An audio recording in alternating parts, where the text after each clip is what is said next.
Governor Walz is seeking to become the third vice president in modern history from the state of Minnesota. Tonight, Danny Spiewak takes a look at past conventions and what they tell us about today's campaign.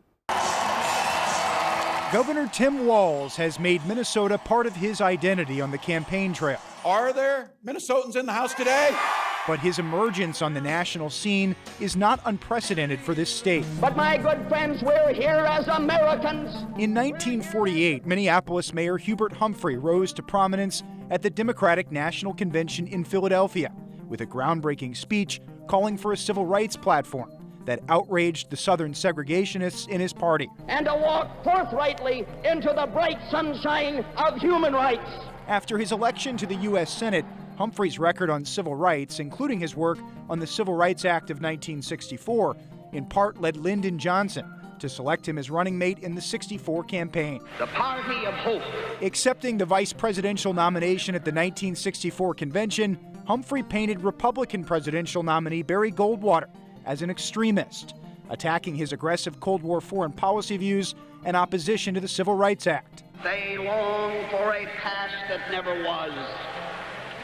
In their recklessness, in their radicalism, they distort the American conservative tradition. Humphrey was elected vice president that year, the first in modern history from Minnesota, but quickly became associated with LBJ's unpopular pursuit of the Vietnam War. We've had some very severe blows lately. 4 years later, as Humphrey mounted his own campaign for president, anti-war protests overshadowed the infamous 1968 convention in Chicago. Vice President Hubert Humphrey was nominated. Humphrey lost the general election to Richard Nixon.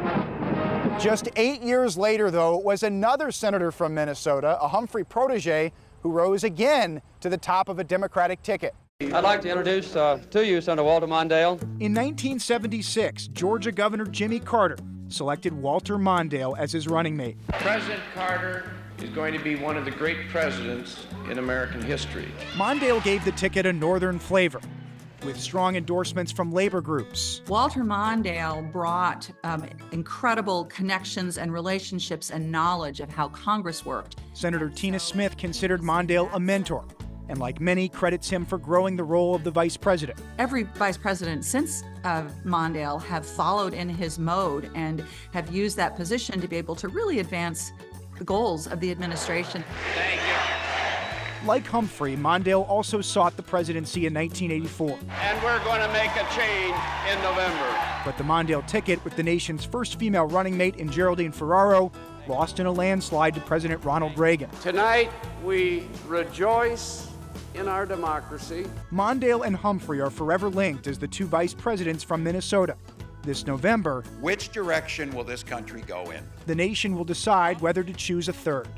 Danny Spiewak, KARE 11 News.